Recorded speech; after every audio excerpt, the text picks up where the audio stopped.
And hello at kumusta kayong lahat at welcome sa isang edisyon ng Sir Lupet TV kung saan ang mga mahirap ay dumadali at ang mga madali ay humihirap. Kamusta kayong lahat? This is Sir Lupet. Sana kayo ay nasa mabuting kalagayan, nasa man kayo ngayon.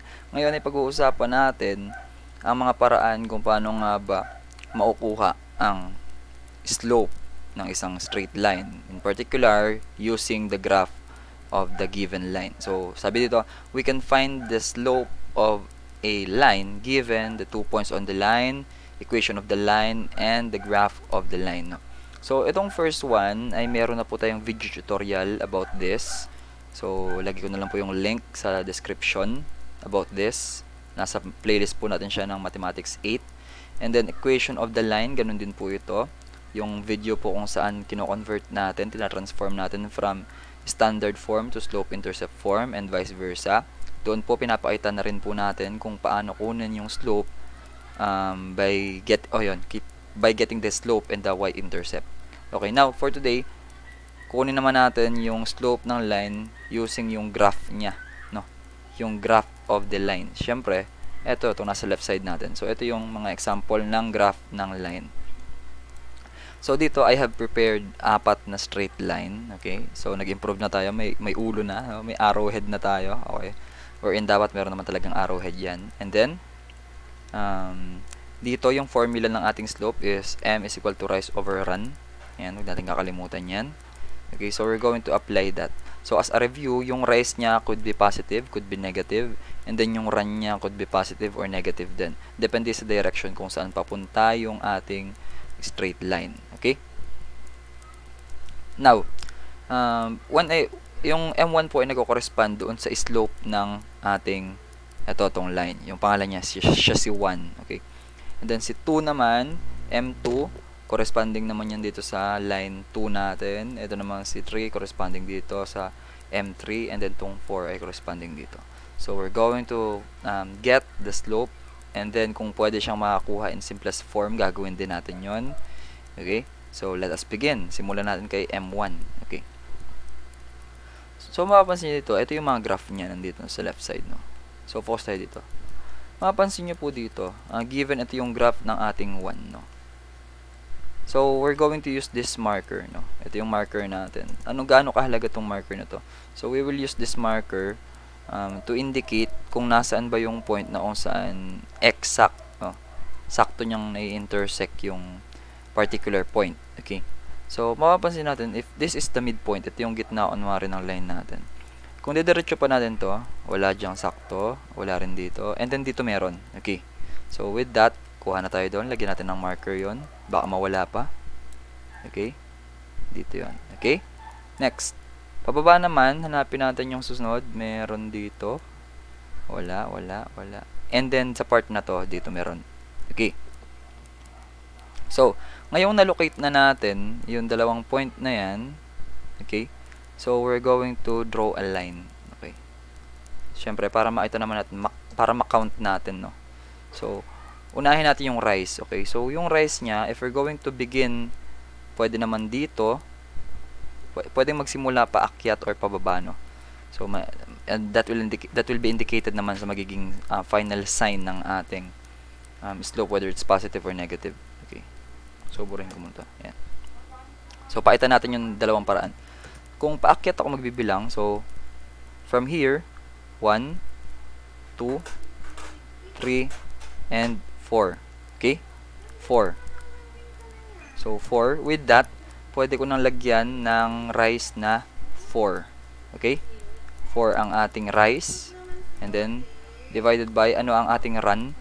Yung run natin ngayon dito is, paano yung run natin? We're going to begin mula dito sa ating ending point, papunta naman sa kanan. So 1, 2, 3, 4, 5, and 6. Ayan. So para mas makita nyo kung nasan yung na-travel natin na yon, ito po yun. Ayan. So from here, bilang tayo ng 1, 2, 3, 4. Yun yung ating rise, and then run from here, 1, 2, 3, 4, 5, 6. Okay. So ang ating run ay 6. Okay. So, 4, 6, kapag sinimplify po natin yan, they are both divisible by 2. So, 4 divided by 2 is 2, and 6 divided by 2 is 3. Therefore, our slope is 2/3. Okay. Now, may isang paraan pa po ng pagbasa ng slope. Okay. So, ang isa pa pong paraan ng pagbasa niyan ay magiging ganito. So, pansinin po natin to. If we're going to draw a straight line ulit. Okay. Dito naman sa part na to. So, ang pagbibilang naman natin, for example, dito magmumula sa point na nasa taas. Okay. So, pababa. So, 1, okay, 2, 3, and then 4. Okay. So, nandito na tayo. Stop na tayo dyan. Next, dito naman, bilang naman tayo 1, 2, 3, 4, 5, and 6. Okay. So, pansinin nyo po dito, mapapansin natin dito na yung paggalaw natin ay parehong negative. So, tignan natin kung bakit parehong negative. Mapapansin nyo po, from this point, pag bumilang po tayo 1, 2, 3, 4, yun po ay pababa. So, that indicates negative. Negative 4. Divided by, from this point again, 1, 2, 3, 4, 5, 6. Pakaliwa naman po yun. So, ibig sabihin yan, negative 6. Okay? And kapag sinimplify po natin yan, pareho silang divisible by negative 2. So, negative 4 divided by negative 2 is positive 2. And then, over negative 6 divided by negative 2 is positive 3. So, napansin nyo po, pareho lang ang kanilang slope. So, it does not require, we don't require na kailangan pa ay maging decimal ito. So, okay na po sa mathematics or sa ating plane coordinate geometry, no? Yan. Yun kasi yung particular topic na to. No? Na okay na yan, na ganyan. So, fraction na po ang final answer para sa ating slope. Okay, so therefore, ang atin pong, ang slope po ng ating line 1 is, ang slope po ng ating line 1 is 2/3. Okay. Now, let's proceed naman sa ating line 2. Okay, so we're still going to use this. So, kuha na tayo ng ganito. So, line 2, observe po natin si line 2. So, hanapin natin yung point kung saan merong sakto. Okay. So, madali mo lang siyang makikita. I think ito yon. Ito. Okay. So, pwede rin naman itong nasa taas. Yan. Pero mas maganda, mas magkatabi kasi yung dalawang points, mas maganda. So, dito, then hanapin natin yung isa pa. I think pwede rin dito no? Kahit dito pwede. Okay, pwede rin siya dito. Okay? Pwede rin dito. Okay. So, try natin mamaya. Let's use this. Kunwari hanggang dito. Yan. So, we are anticipating lahat ng possibilities na pwedeng mangyari. So, for example, dulot-dulo. Yan. Kasi posibleng ito ang maging solution nyo na gagawin nyo Okay. So, dito. Yan, dito muna. Yung dalawang pinakamalayo na nakikita natin dito ngayon. Okay. So, talking about the slope. So, let's proceed with, ito na tayo sa slope number 2. Yan. So, slope M2 na tayo, M2. Okay. Let's talk about M2. So, pansinin po natin to. If we're going to count from here, papunta dito, kaliwa yun. So, yung rise muna ang intindihin natin. Okay, yung rise. So, 1, 2, 3, 4, 5, 6, 7, 8. Okay? And since yun ay paakyat, so positive, 8 divided by to the left. So, 1, 2, 3, 4. Okay? So, to the left naman, negative 4. Okay? Saan ba tayo humihinto? Okay, lagyan natin ulit ng line. So, bilang tayo from here.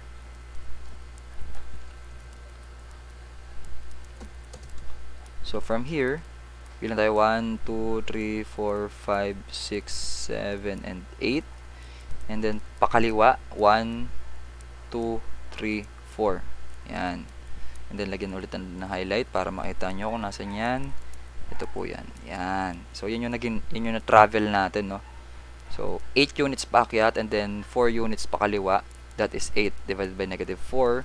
Na kung saan we will have slope of, anong slope natin dyan? So, that will become negative 2. Yan. Because 8 divided by 4 is positive 2, pero dahil may negative, so negative 2 po ang ating magiging answer. Okay? Now, the same thing goes kung dito naman tayo magbibilang sa kabila. So, parang mangyayari lang yan.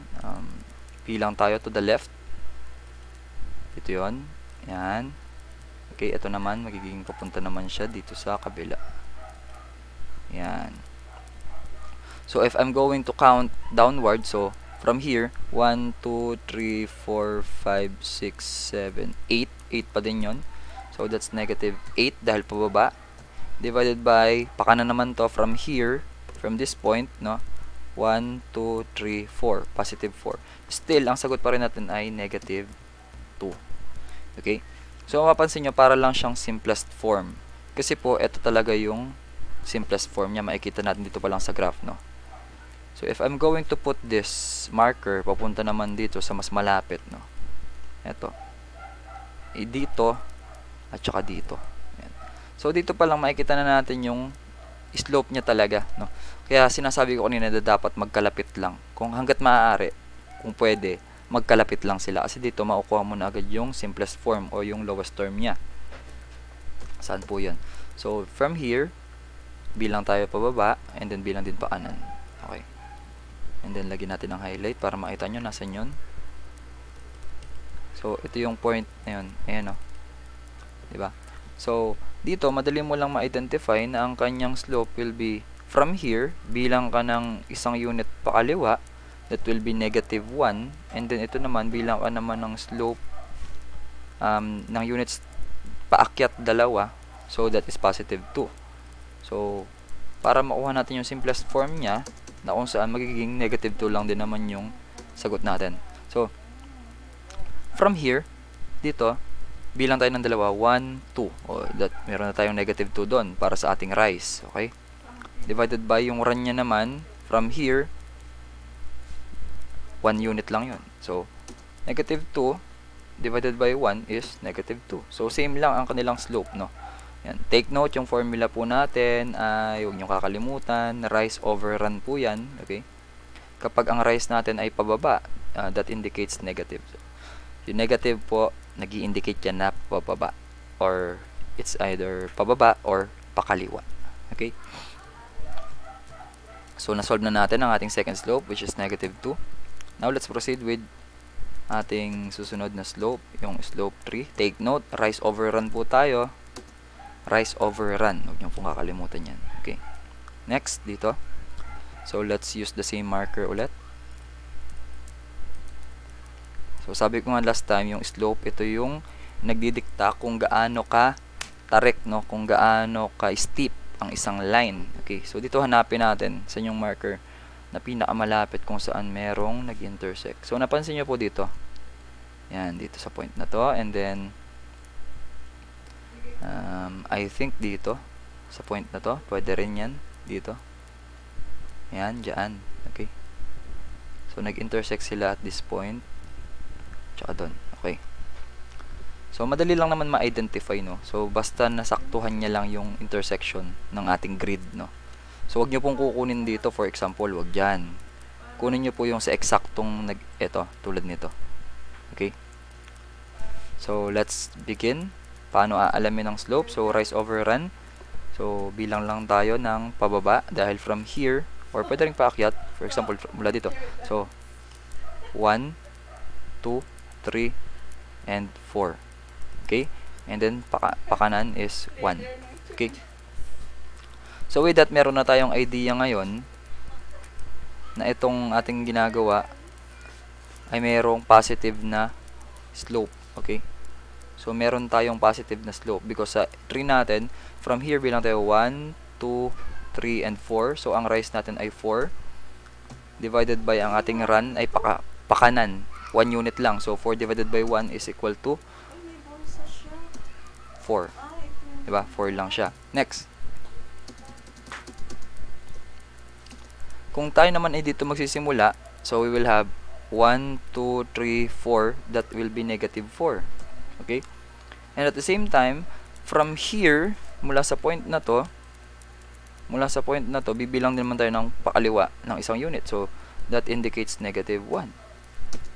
So, negative 4 divided by negative 1 is positive 4. So, we have the same slope lang naman. Okay. And also, you can try yung ginawa natin dito kanina. Ito. Diba? Meron tayong 2 pairs. The first pair ng point, the second pair ng point. But still, yung naging slope niya pa rin naman ay negative 2. So, in this case, pwede natin gawin yun dito sa yan, dito. So, by applying this, makikita nyo na same lang din na ang kanyang slope ay 4. Rise over run, 4 paakyat, and then isa pakanan. Okay. So, that's the concept of slope kapag tayo ay nag-graph. And then, for our last example, again, ang formula po ay rise over run. So, your rise could be negative, could be positive. Your run could be positive, your could be negative. So, depende sa direction ng line. Okay. So, dito, I'm going to use the same marker. Mahalaga kasi ito meron tayong marker.